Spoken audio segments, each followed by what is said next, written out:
Welcome, everyone. One of the best ways to prepare for the IELTS speaking test is to see it in action. That's exactly what we're doing today with this complete mock test from Spinta. As you listen, think about what the candidate does well and where they could improve. Afterwards, we'll compare notes with a full performance breakdown. Let's begin. Good morning, Alex. Can you tell me your full name, please? Good morning. My name is Alex Thompson. Thank you, Alex. And what should I call you? You can just call me Alex. Great, Alex. Where are you from? I'm from Sydney, Australia.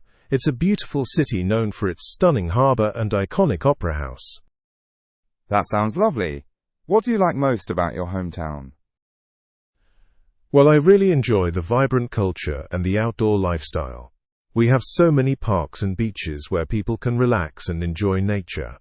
Plus, there's always something happening, like festivals or markets. What kind of festivals do you have there? There are loads. My favourite is the Vivid Sydney Festival, where artists light up the city with incredible projections and light installations. It attracts people from all over, creating a wonderful atmosphere. That sounds interesting. Let's talk about your studies or work. Are you currently studying or working? I am currently studying at university. I'm pursuing a degree in environmental science because I've always been passionate about nature and sustainability. Why did you choose that field specifically?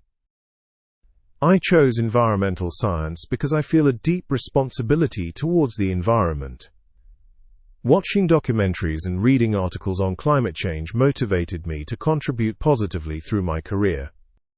That's admirable. What has been the most fascinating topic you've studied so far? One fascinating topic was biodiversity and its importance. Learning about the interconnectedness of species and habitats really opened my eyes to the fragility of our ecosystems. I see, that's quite insightful. What are your future plans related to your studies? I hope to work in conservation, perhaps for a non-profit organization focusing on wildlife protection. I would love to help raise awareness about endangered species and work towards their preservation. That sounds like a meaningful career.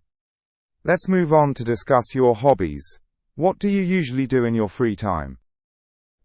In my free time, I enjoy hiking and photography. Being outdoors allows me to decompress, and I love capturing the beauty of nature through my camera lens. How long have you been into photography? I have been passionate about photography for about 5 years now. I started with a simple DSLR camera and gradually learned different techniques. It's quite fulfilling for me. What do you like to photograph the most? I love capturing landscapes, particularly during sunrise or sunset when the light enhances the scenery. But I also enjoy taking pictures of wildlife whenever I can. Do you find these hobbies help you relax?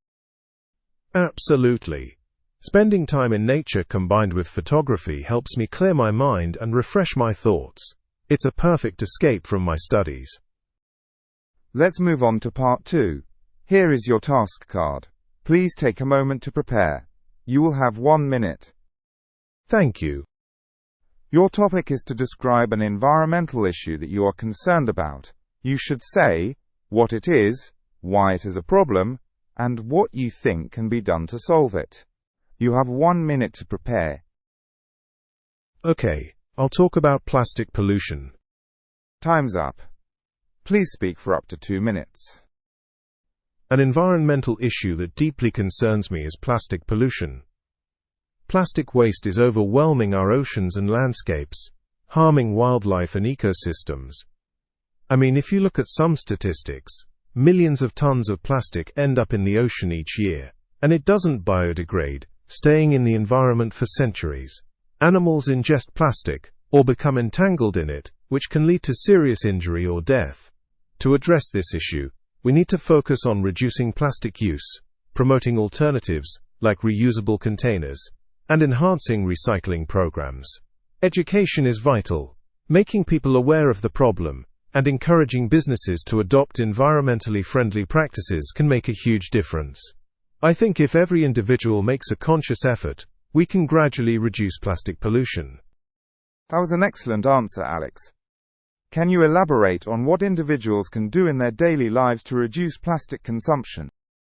Certainly.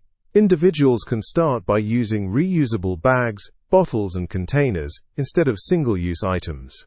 Small actions, like carrying a reusable straw or opting for products with minimal packaging, greatly contribute to reducing waste. Raising awareness within communities also helps influence more people to make sustainable choices. You mentioned raising awareness.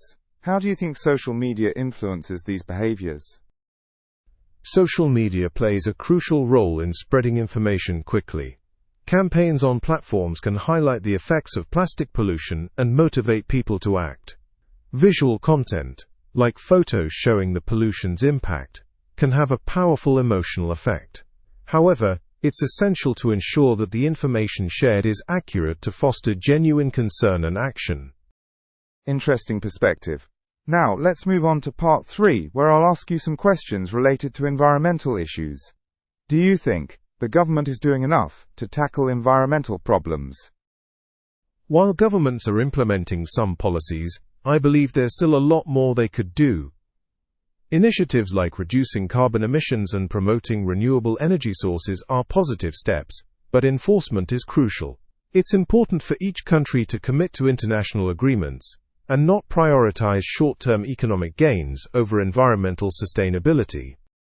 That's a valid point. Speaking of international agreements, do you think education plays a significant role in addressing environmental issues? Yes, definitely. Education is fundamental. Teaching young people about the environment fosters awareness and responsible behaviors from an early age. It also encourages them to think critically about sustainability and innovation, potentially leading to solutions for future challenges.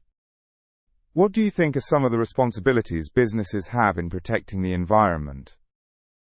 Businesses have a significant responsibility as they contribute heavily to pollution. They should adopt sustainable practices, limit waste, and look into eco-friendly materials. Moreover, they can invest in research for developing sustainable products and implement policies that promote recycling and energy efficiency. How do you see the role of technology in addressing environmental issues? Technology can be a powerful ally in the fight against environmental problems. Innovations in renewable energy, waste management systems, and recycling technologies are essential in reducing our ecological footprint. With the development of new materials or better pollution control methods, technology can significantly facilitate progress toward a sustainable future. That's insightful. Lastly, do you think the general public is aware of the severity of environmental issues? I think awareness is steadily increasing, especially with more media coverage and educational programs, but there is still a large gap. Many people remain uninformed about the impact of their daily actions. It's essential for continued education and engagement, through community efforts, social media and campaigns to solidify that awareness. Thank you for sharing your thoughts, Alex. It was great to hear your views. This concludes the speaking test. The candidate demonstrated impressive fluency and coherence throughout the test, consistently delivering responses that were well-structured and logically organized. There were moments of natural hesitation, but these did not detract from his ability to communicate effectively. In terms of vocabulary, he displayed a wide range of language with appropriate usage and nuanced expressions. For example, his choice of words when discussing environmental issues showed a good command of specific terminology. Regarding grammatical range and accuracy, the candidate used a variety of complex grammatical structures with a high degree of accuracy, which is commendable. His pronunciation was clear, and he articulated his answers well, making his speech easy to understand. Overall, his performance aligns with an estimated band score range of 8.0 to 8.5, indicating a strong ability to communicate in English. While the candidate's performance was impressive overall, he could potentially work on varying his sentence structures further and reducing any minor hesitations to enhance his fluency even more. Thank you for practicing with this IELTS speaking mock test. Visit Spinta for more comprehensive mock tests and personalized feedback to boost your IELTS score.